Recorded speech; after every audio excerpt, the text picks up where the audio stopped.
Right now, God, I ask that you open the ears and the hearts and minds of your people, God, so that we can receive your word, God, so that we can take this word with us, God, and use it to apply it to our life. This is my prayer in Jesus' name. Amen. You may be seated. I'd like to use quickly for a subject, something that I heard a long, long time ago, and it just stuck with me. There are no grown people in heaven. All right. That's my subject. There ain't no, let me say it properly. There ain't no grown folks in heaven. Okay. All right. Now, here we have Moses listening to God. Yeah, Moses and Aaron, and they are listening to what the Lord is saying to them. Yeah. Now, keep this in mind. The children of Israel were delivered by Moses out of Egypt, right? God has already brought them over from the Red Sea, and here they're getting ready to enter into the Promised Land. So Moses sends out 12 spies. I got to give it to you like this right here so it makes sense to you.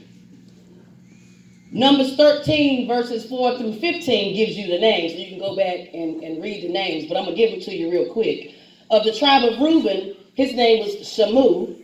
Shaphat was from Simeon. As we know, Caleb was from Judah. Egal was from Issachar. Oshea, which is also named Joshua, which I learned that is Ephraim. He's from that tribe. Moses named him Joshua, which means God is salvation. Palti was of Benjamin. Gadiel was of Zebulun. Gadai was from Manasseh's tribe. Of the tribe of Dan, it was Amiel. Sithur was from Asher.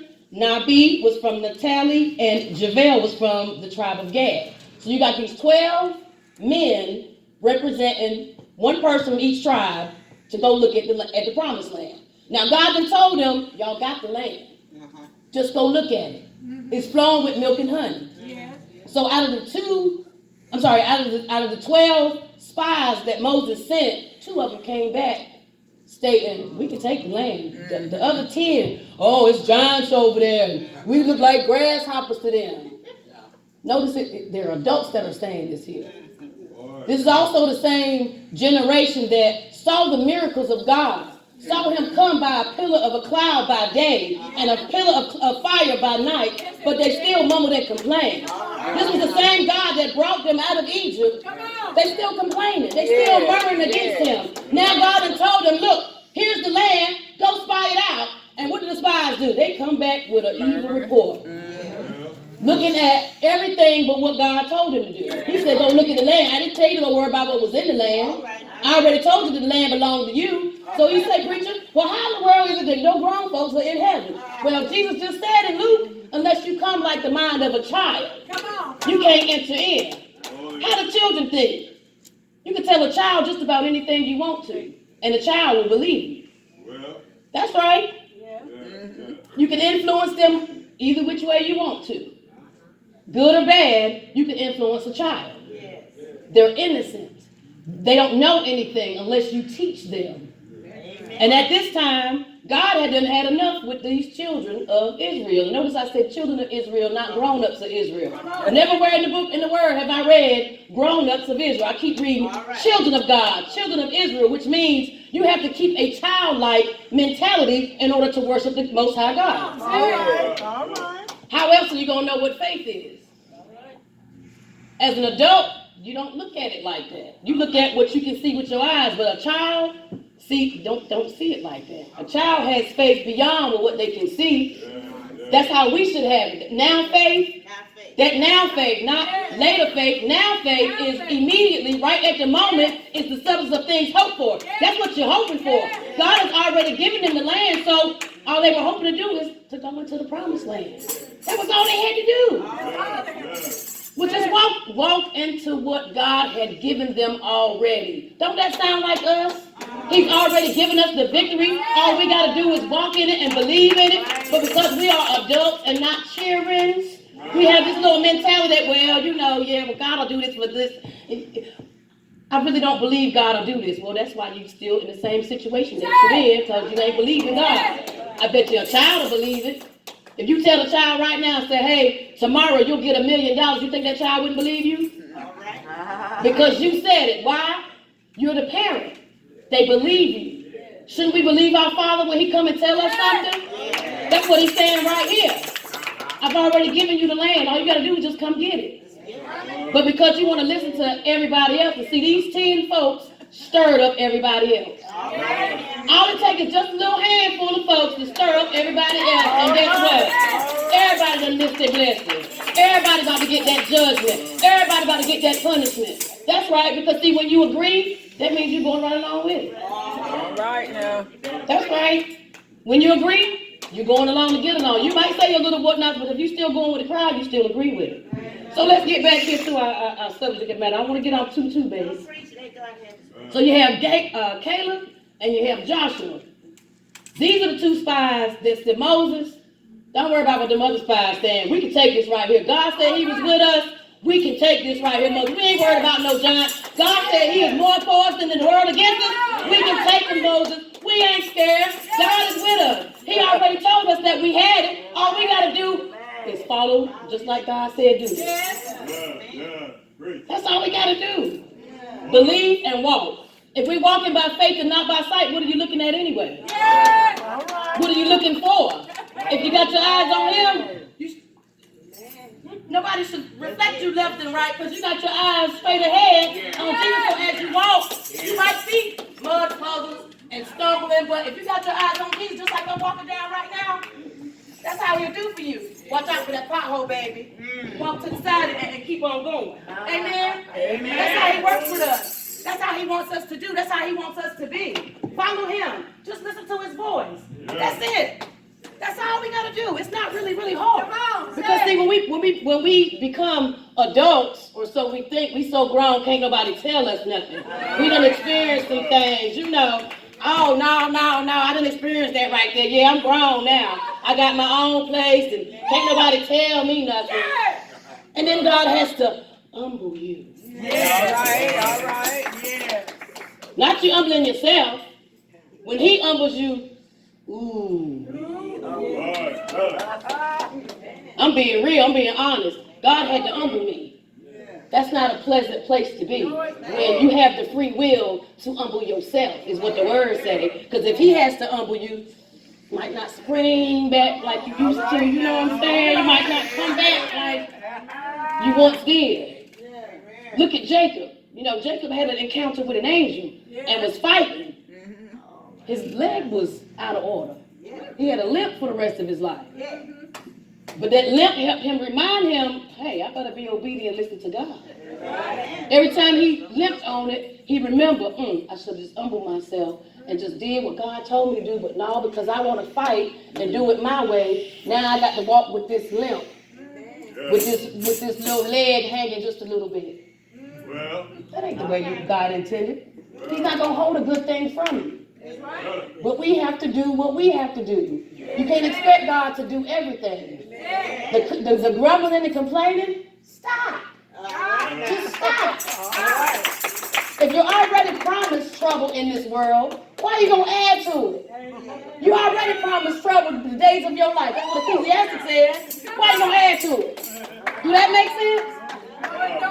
If we tell a child that say, hey, baby, don't add on to that. A child will listen.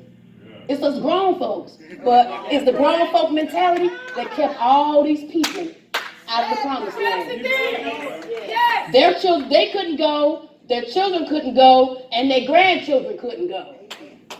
It was their great-grandchildren that got in the promised land. So if you look around like the little babies right here that's sitting back here, so nice and quiet and peaceful, yeah, see, them was the ones. Because see, the old folks was like, well, we can throw the little ones out for prayer. See, they already looking for a means for themselves, ready to throw their seed away into the promised land. Because they trying to get in the promised land. But how are you trying to go to the promised land and you're grumbling and you're complaining? You don't believe God will do nothing. What you going for? That's just like heaven. That's right, I said it. What you worried about it for if you ain't trying to go? Well, don't hinder me from going there because you don't want to go. You say right over there and go to hell then. I ain't trying to go. So stop me from trying to go. Don't do that. That is not how God intended it. I want to give y'all a number. I got to get this right because I want to give y'all like this picture of about how many people we talking about. I had to look this up because you got to think about this here. This is a nation a whole lot of people, right? You got 12 tribes, and all of them got babies and things, right? So you got the tribe of Reuben. Now, this is found in Numbers, the first chapter, the 20 through the 46th verse, if you want to go back and look at that. Well, now, the tribe of Reuben had, and these are men that are ready to fight. This is not including women, and this is also not including the tribe of the Levites. Because, see, they had the duty of doing God's tabernacle, right? So they weren't allowed to be counted with everybody else. But now, this is just to give you a frame of mind as to how many folks we really talking about here, okay? So the tribe of Reuben, they had 46,500 men ready to fight. Simeon had 59,300 men ready to fight. Judah had 6,014,600 men ready to fight. Issachar had 54,400 men ready for war and ready to fight. Ephraim had 40,500 men ready to fight. Notice I said men, not women. This ain't including women yet. We got Ephraim, 40,500 ready to fight. Keep this in mind. These men ready to fight for war, ready to go to war, ready to battle. Thus saith the Lord. You got the tribe of Zebulun. They had 57,400 men ready to fight. Benjamin had 35,400 men ready to fight. Manasseh had 32,200 men ready to fight. Dan had 6,002,700. Asher, 41,500. Naphtali had 53,400 men, and the tribe of Gad had 45,650. Now, the word also said that there were 603,550 men who were not ready to fight. Meaning, maybe they were older, the word didn't really specify, but they weren't ready to fight. So you have a total of men for war ready to fight, 12,483,550, and then total men, 13,087,100. They didn't make it into the promised land. 20. God said if they was 20 and up, they can't go, except Joshua and Caleb, because they were the only two that didn't murmur against me that were adult age. Two out of all these people here. And these are just the men of war. Like I said, it doesn't mention the women and children. So can you imagine, you figure each man at least had about 1 or 2 wives, 2, 3 sons. That's double right there within itself, right? They couldn't go. They couldn't get in. Because of their mouth. Because of their unbelief. Because of their unfaithfulness. Because of they wanting to be complaining and grumbling. Notice, they were eating spiritual food, y'all. God gave them food from heaven. 2 days. That means we're going to eat when we get there. Hello, somebody. Because if the Israelites did it, hello, right? Am I not right, somebody? That means we're going to eat when we get there. They got spiritual food and was complaining. Kind of like how we do. Kind of like how we do. I was guilty. Yeah. All right. You couldn't complain better than me. I can tell you about all my little ailments and all, but that's not what it's about. God gets the glory. How do you know what a struggle is? How do you know God will bring you through it if you don't never go through nothing? That don't make sense. You want God to always give you the blessings, but you don't want to go through the fasting and the prayer that it takes to get to the next level. But you want him to give you something. He done gave it to you. You got to work the rest of it out. You can't expect him to do everything, y'all. We got to do our part too. He's not a genie. You don't get 3 wishes, you don't get to rub on him, and you don't get no wishes. You got to work this thing out. And it's called faith. And faith without works is dead. He said it is impossible to please him without faith. So my question to you is, are you going to remain an adult or are you going to go be a child? Because I told you there ain't no grown people in heaven. You got to go like a child. See, the disciples had it misconstrued. They think because, Jesus is the Son of God, like, he's royalty. Everybody can't just walk up on Jesus. And you let them know, if you don't come like this child, you ain't coming in. Amen. That lets me know ain't no grown people in heaven. Amen. The mentality of a child. Think about it. Those of you that are parents that have children, nieces and nephews, that love you. If they don't come to you, you might want to check yourself, because, stupid than animals to tell you the truth about yourself if you really want to know. Yes, we Just are. thought I'd put that out there for you in case you was wondering. You want to know how your character is? Watch how a child and an animal treats you. All right. That's right. See, where I live, I come across all kinds of strange animals and strange children all the time. But the one thing that remains constant is my love for Christ, and they can see it. I got big dogs coming, jumping up on me. Folks, oh, Lord, girl, stop that dog.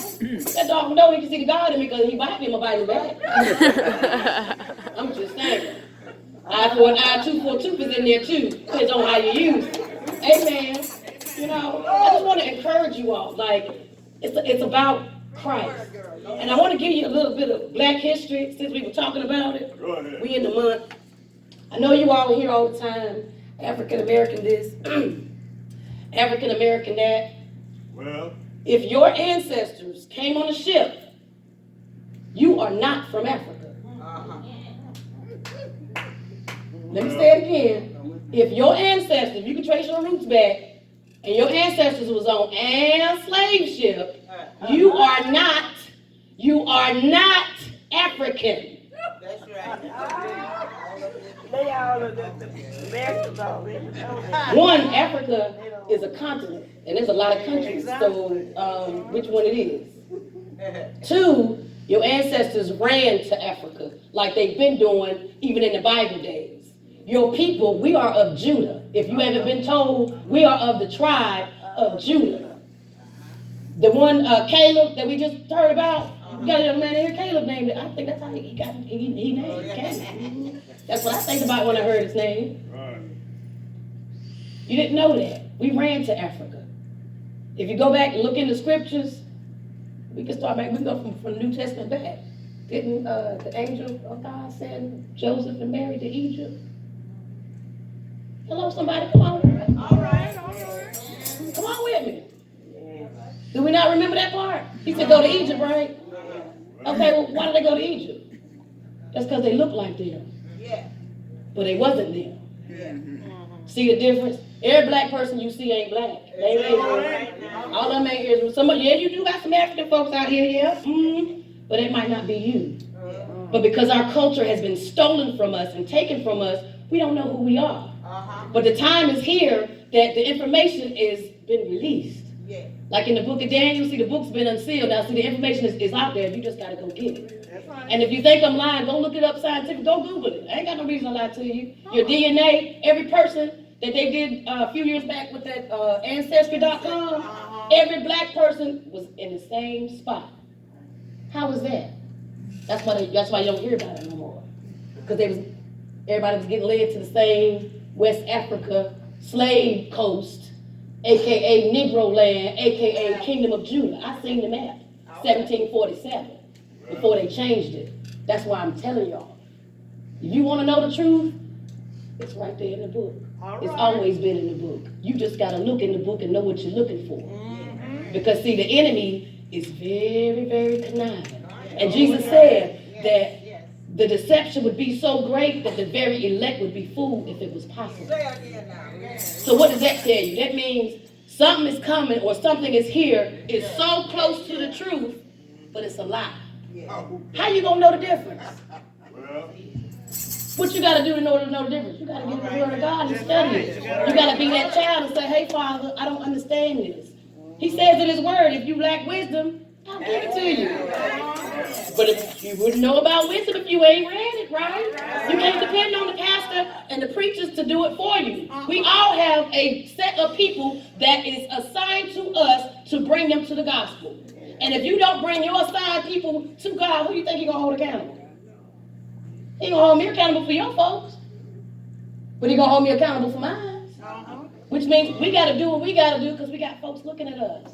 We are the church, not just these four walls. It goes beyond this right here. If you think it is this right here, you done missed it. You done missed it. Because God forbid, if this church was demolished tomorrow, what we gonna do? Does that stop? No, it doesn't stop. The church is within you. You take that love of the church that's in you and you bring it in here and then it flows back out. You see how that goes? It goes in, goes back out. In and out. Not just in, stay in. Ooh, yeah, I'm going to sit right here and wait for the Lord to do it. Yeah, you're going to be sitting right there too. Because He ain't coming like that. That's not in his word. We got to stop listening to everything we hear on the TV and radio. Ooh, God is love. God love everybody. No, he don't. He said, if you love me, you'll keep my commandments. That's right. So that means he ain't loving everybody because everybody not keeping his commandments. That's right. I said it. That for God so loved the world that he gave his only begotten Son, that whosoever believeth in him shall not perish but have everlasting life. If you don't believe it, he ain't talking about you. All right. He was talking about the ones that he already knew was going to accept him as his. That's right. I ain't trying to scare you. I'm telling you what the scriptures say.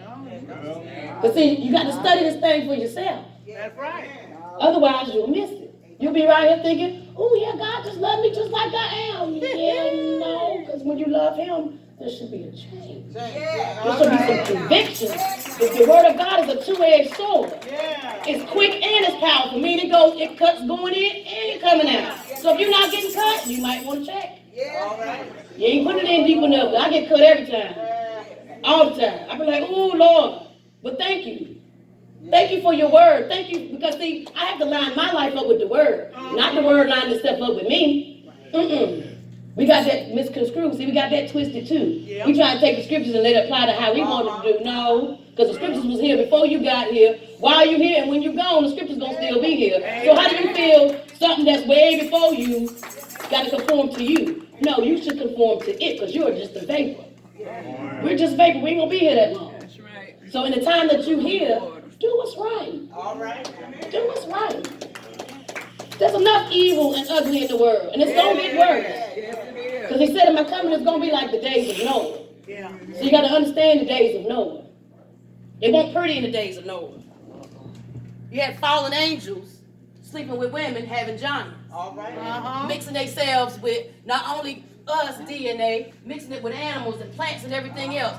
Y'all probably hear it now as this transhumanism, these cloning that you're hearing about. Yeah, that ain't nothing new under the sun. It's just a new technological name for it, but it ain't nothing new. And if you catch yourself up in these things, my children, you're no longer redeemable because that's a mark of the beast. However you want to see it, however, where everybody doing it, well, you be like everybody else then. The gate to hell is very, very wide. All right. I'm saying.